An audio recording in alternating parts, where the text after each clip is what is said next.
All right. Good evening from the woods. The woods of Vermont. We would let you know how Little Bigelow went. Did not go great.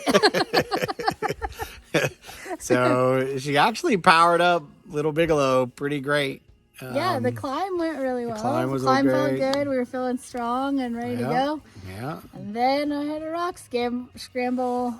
Yeah. Actually, like down like a little down one. Yeah. And bursted into tears and was not feeling great about going over the next hard mountains. Yeah, so actually it was less the fear of the Bigelows. I think she probably would have been all right. But it was more the upcoming, the Saddlebacks, and then Mahoosics, and then the Whites, and all the things. Yeah. So we came up with a new plan to escape the rocks and the roots and the spontaneous combustion crying. She was doing amazing. She was doing really wonderful. It just scared her, which is fine. That's great. And for me, there's a lot of that line between challenging and dangerous, and Maine is pretty dangerous. Yeah, and we kept, as we talked to people too, just at camp that night or other things, they're like, oh yeah, there's some sketchy stuff. Sketchy stuff coming up. And I'm Didn't like, help. Yeah, there was a girl that started, she was a few days ahead of us. Emma, and she had, I'm assuming in the Saddlebacks, had taken a nasty fall like 40 feet down an embankment and got hurt. She had to get rescued and spend time in the hospital and all this, and it just fueled in. So with Anna just getting zero enjoyment really out of the rock scrambles and the roots, she was just kind of over Maine. We were 180 miles in, which is pretty awesome. And then I announced in my hysterical fit, I quit Maine. I quit Maine.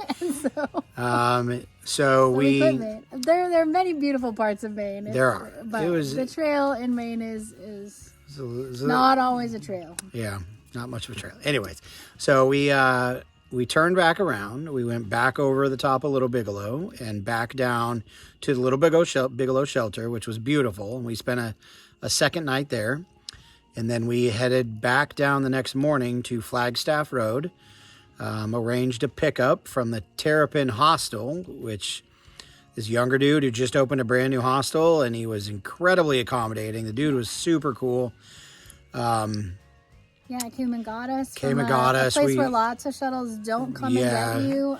But his card was there, and that was amazing. Yeah, he was super awesome. His house was beautiful. He's a carpenter by trade, so he has this like 100-year-old home that he's been renovating, and it was beautiful. We ended up with the whole house to ourselves.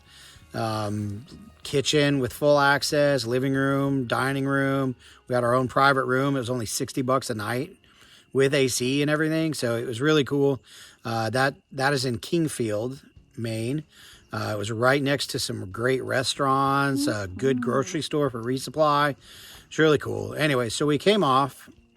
We stayed a night at the Terrapin Hostel, and then we had Anna's aunt come and pick us up. Yeah. So big shout out to Lynn and Lewis for coming and rescuing us as we were stranded in the middle of Maine. Yeah, so they saved us. They rescued us. And actually, the owner of Terrapin Hostel actually drove us 2 hours. So again, huge shout out to that dude. And then we spent 2 days in Stowe, Maine. No E on that Stowe.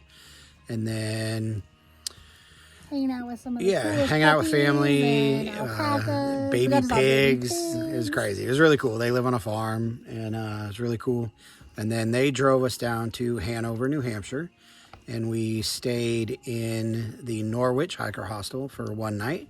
So, and then headed out this morning, and we have another video for that. So there's the update. That is why we are in Vermont instead of still trudging through Maine. And why Anna is so much happier in this video. And Anna's super happy. So there's your update. There's your reasoning. That's what we got. Oh, and to Kelly Hunsacker. So you posted a bunch of great comments, but you also posed a question, and thank you. So trail names. So Anna is Pippin the Hobbit because she is a nerd And also because I really like the line. It comes in pints. I'm getting one. Yep. And also because sometimes hobbits break down on the journey. And it's true.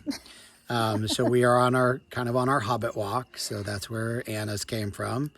And Pippin is one of her favorites. And she is also a middle school English teacher. So that's just kind of right in her wheelhouse. My trail name comes from, Spry, because couple things. I'm just really spry and quick on my feet. I kind of bounce up and down and over the rocks and bounce across rivers and up and down anything you want to throw at me. Pretty spry. And then also I say it all the time. So I will be talking about the next day's miles and where we're going to stay, and I will be like, oh, we're going to stay here unless we're feeling especially spry, and then we can do another couple miles to this place. And it just kind of, our friend Allie actually was like, you need to have that as your trail name. Yep. I kind of like it. It fits, so that's what it is. And it came in really handy when I was struggling on rocks and stuff like that, so I'm scrambling up this thing, and I'm barely hanging on, clawing my way up this rock, and then Jerome will be right behind me and he'll be like, don't worry, I'm right behind you. And I'm like, how are you right behind me? There's nowhere to stand, but he is somehow just standing behind me, making sure I don't fall down. Yeah. So thanks again to Kelly. We miss you and Greg and everybody back home. WP. So that's all we got. So there's your update. That's why we're here, and we miss everybody, and we're doing great. So we'll see everybody soon.